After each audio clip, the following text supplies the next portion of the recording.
नमस्कार दोस्तों, आप सभी का हमारे चैनल न्यू अकेडमी ऑफिशियल में स्वागत है।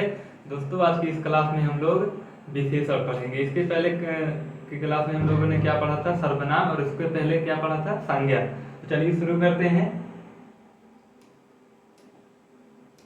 पहले पहले हम लोगों ने क्या पढ़ा था? विकारी शब्द में संज्ञा। संज्ञा की परिभाषा क्या थी? किसी व्यक्ति, वस्तु, स्थान के नाम को, किसी व्यक्ति, वस्तु, स्थान के नाम को संज्ञा कहते हैं। और सर्वनाम में क्या था कि संज्ञा संज्ञा के किसी व्यक्ति, वस्तु, स्थान के नाम को संज्ञा कहते थे। और सर्वनाम क्या था कि संज्ञा संज्ञा के स्थान पर प्रयुक्त होने वाले, संज्ञा के स्थान पर जो प्रयुक्त होने वाले शब्द थे उसे क्या कहते थे? सर्वनाम। अब देखिए इसकी विशेषण की परिभाषा क्या है? संज्ञा या सर्वनाम। हम लोगों ने संज्ञा और सर्वनाम पढ़ लिया। शब्दों की विशेषता, संज्ञा या सर्वनाम शब्दों की विशेषता।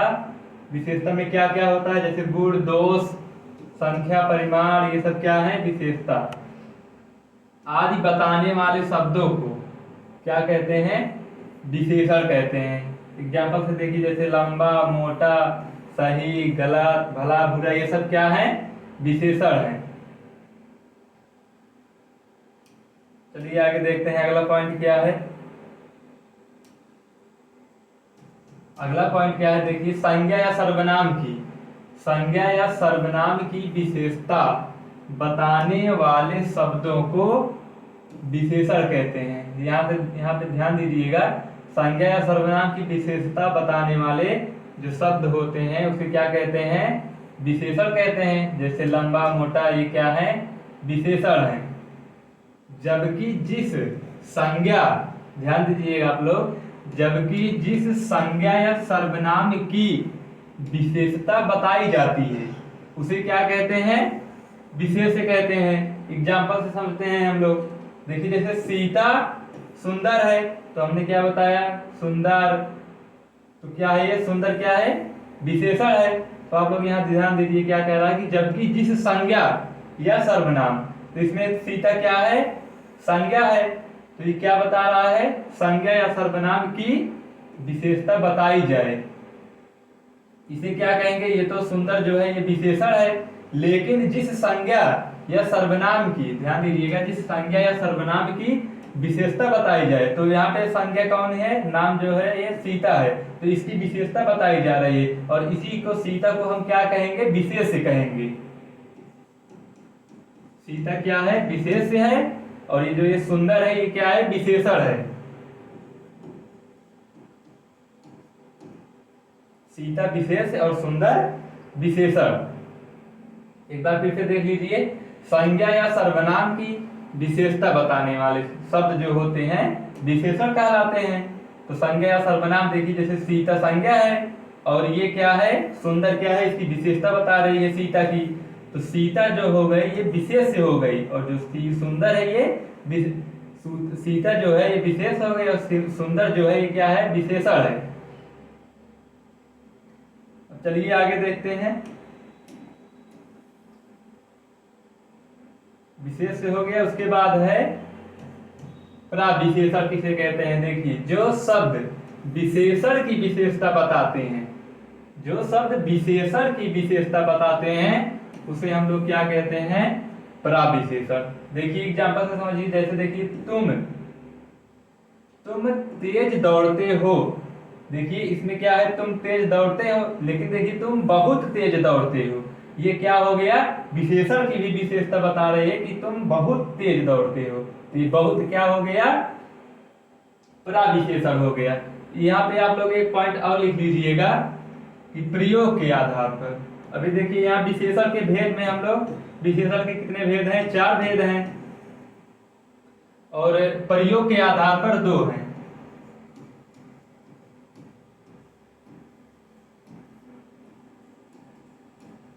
प्रयोग के आधार पर कितने हैं? 2। नंबर 1 है विशेष।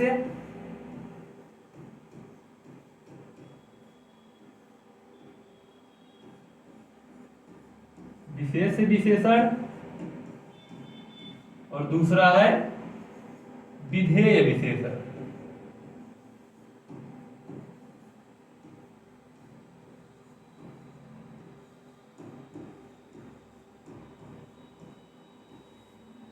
प्रयोग के आधार पर विशेषण के कितने प्रकार हैं? दो। पहला है विशेष और दूसरा है विधेय विशेषण। अब चलिए हम लोग देखते हैं विशेषण के भेद। ये तो प्रयोग के आधार पर था, अब विशेषण के जो मुख्य होते हैं उसको देखते हैं। आप लोग इसको लिख लीजिएगा। विशेषण के कितने भेद हैं? चार। कौन कौन से हैं देखिए। पहला है गुणवाचक। तो परिभाषा में हमने परिभाषा क्या थी कि संज्ञा या सर्वनाम शब्दों की विशेषता। विशेषता में क्या क्या? गुण, संख्या, परिणाम, ये तीनों था, लेकिन ये नहीं था सर्वनामिक रहेगा यहाँ पे, सर्वनामिक विशेषण। तो ये तीनों आप लोग विशेषण के माध्यम से या विशेषण की परिभाषा के माध्यम से आप ये तीनों परिभाषा जो है याद कर सकते हैं। संज्ञा या सर्वनाम की शब्दों की संज्ञा या सर्वनाम शब्दों की विशेषता बताने वाले शब्दों को क्या कहते हैं? विशेषण कहते हैं। तो क्या क्या बताएगा? गुण बताएगा, संख्या, परिमाण, ये सब क्या क्या है? विशेषण है। तो तीन ये हो गए। अब चौथा जो है सार्वनामिक विशेषण है। चलिए एक एक करके देखते हैं।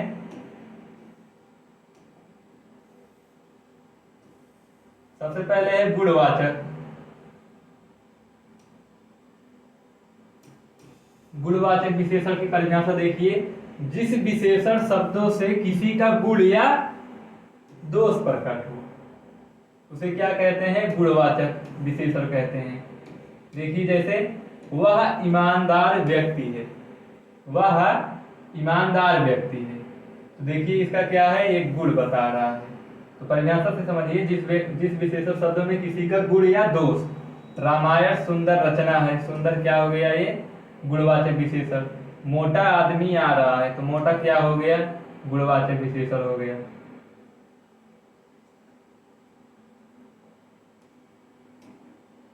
चलिए अगला देखते हैं संख्यावाचक। नाम से ही स्पष्ट है संख्या। संख्यावाचक, जहां पर संख्या का बोध हो वहां पे क्या होता है? संख्यावाचक विशेषण होता है। चलिए देखिए एग्जाम्पल देखिए, जैसे 4 घोड़े, 10 हाथी, अनेक घोड़े। अब देखिए संख्यावाचक के भी दो भेद हैं। कौन कौन सा? देखिए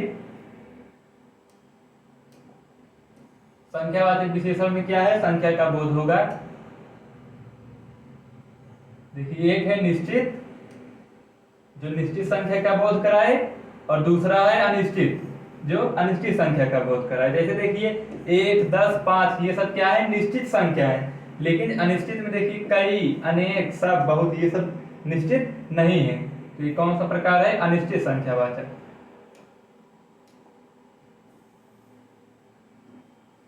तो निश्चित में एक बार फिर से देखिए, निश्चित में क्या है? निश्चित में जैसे 1, 10, 5 ये निश्चित संख्या है, लेकिन कई, अनेक, सब, बहुत, ये सब क्या है? अनिश्चित है। चलिए आगे बढ़ते हैं। अगला है परिमाण। परिमाणवाचक विशेषण क्या होता है? जब विशेषण शब्दों से किसी वस्तु की मात्रा अथवा माप हो। यहाँ पे देखिए परिमाण एक होता है, एक होता है परिणाम। एक है परिमाण और दूसरा होता है परिणाम। दोनों में अंतर है। परिमाण क्या होता है? माप तौल वाली वस्तुएं। और परिणाम क्या होता है? रिजल्ट यानी नतीजा। आप लोग ध्यान दीजिएगा, परिमाण और परिणाम दोनों का। परिणाम क्या होता है? रिजल्ट यानी नतीजा, और परिमाण यानी माप तौल। चलिए देखते हैं परिमाणवाचक विशेषण की परिभाषा। जब विशेषण शब्दों से किसी वस्तु की मात्रा अथवा माप तौल का बोध होता है उसे क्या कहते हैं? परिमाणवाचक विशेषण कहते हैं। जैसे देखिए और, बहुत, सब, कम, थोड़ा, कुछ, 2, 4, दर्जन, चौगुना आदि, ये सब क्या है? परिमाणवाचक। देखिए अब इसमें देखिए और, बहुत, सब, कम, थोड़ा, ये सब क्या है? इसके भी दो भेद हैं, निश्चित और अनिश्चित। और, बहुत, सब, कम, थोड़ा, ये सब, कुछ, ये सब क्या है? अनिश्चित है। और 2, 4, दर्जन ये सब क्या है? निश्चित है। देखिए जैसे एग्जांपल से देखिए, जैसे मुझे 4 किलो चीनी दो, ये क्या है, 4 किलो चीनी दो, यानी ये निश्चित परिमाणवाचक है। चलिए आगे देखते हैं एग्जांपल। देखिए यहाँ पे लिखा गया है कि परिमाणवाचक के विशेषण के भी दो भेद हैं, एक निश्चित परिमाणवाचक और दूसरा अनिश्चित परिमाणवाचक। निश्चित में देखिए जैसे एक दो चौथा ये सब क्या है, निश्चित है। अनिश्चित में सब कुछ थोड़ा बहुत, ये क्या है, अनिश्चित है। देखिए जैसे गाय ने 4 लीटर दूध दिए, 4 लीटर निश्चित संख्या का बोध करा रहा है, निश्चित परिमाण है। और देखिए दूसरा एग्जाम्पल क्या है, वह बहुत खाता है, वह बहुत खाता है, तो क्या है, ये अनिश्चित परिमाणवाचक है। अब अगला है सार्वनामिक विशेषण। सार्वनामिक विशेषण, इसकी परिभाषा देखिए सार्वनामिक यानी सर्वनाम के पहले, नाम के पहले क्या हो, सर्वनाम। देखिए सार्वनामिक, नाम के पहले सर्वनाम। देखिए जैसे विशेषण, देखिए सार्वनामिक विशेषण ऐसे शब्द जिसमें संज्ञा के पहले सर्वनाम शब्द आए, ऐसे शब्द जिसमें संज्ञा के पहले, देखिए सर्वनामिक, नाम के पहले सर्वनाम शब्द आए तो वहां पे क्या होता है, सर्वनामिक विशेषण। देखिए जैसे वह गाय सुंदर है, तो गाय क्या है, संज्ञा है, नाम है, इसके पहले क्या आया है, सर्वनाम, तो क्या हो गया, कौन सा विशेषण हो गया, सर्वनामिक विशेषण। यह पुस्तक मेरी है, तो इसके पहले देखिए पुस्तक के पहले क्या आया, सर्वनाम, और पुस्तक क्या है, संज्ञा है, नाम है।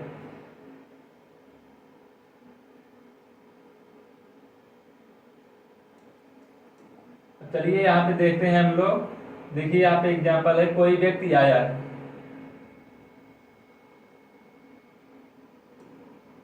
कोई व्यक्ति आया है, तो इसके पहले क्या है, सर्वनाम है। सर्वनाम के कितने भेद होते हैं, सर्वनाम के कितने भेद होते हैं, और सर्वनाम शब्दों की संख्या, आप लोग इसका आंसर कमेंट में दे दीजिएगा। सर्वनाम के भेद,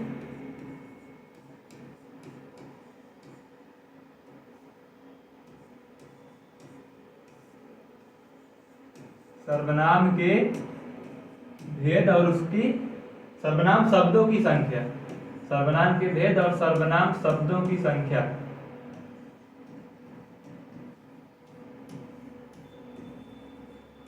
हमने इसकी पिछले क्लास, सर्वनाम वाले क्लास में बताया है। आप लोग इसका आंसर जो है कमेंट में दीजिएगा।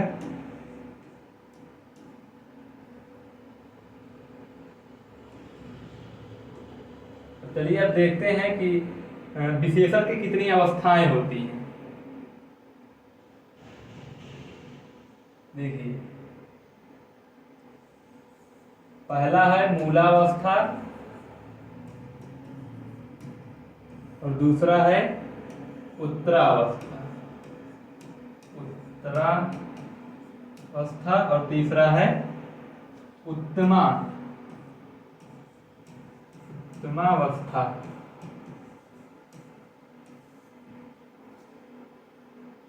ये क्या है, विशेषण की अवस्थाएं।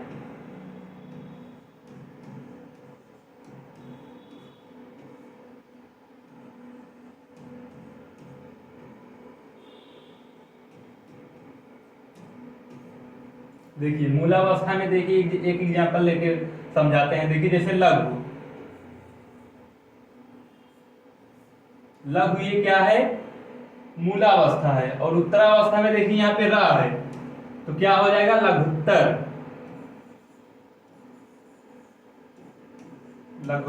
देखिए लास्ट में क्या आ रहा है, रा, और देखिए उत्तरा में देखिए रा, और उत्तमा में क्या होगा, उत्तमा अवस्था।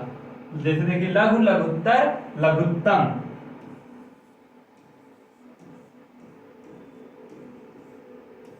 देखिए मूलावस्था में ये मूल रूप है, मूलावस्था हो गया, और उत्तरा में देखिए यहाँ पे रा आ रहा है और लघुत्तर, और उत्तमा में देखिए यहाँ पे मा आ रहा है लघुत्तम, यानी लघु, लघुत्तर, लघुत्तम।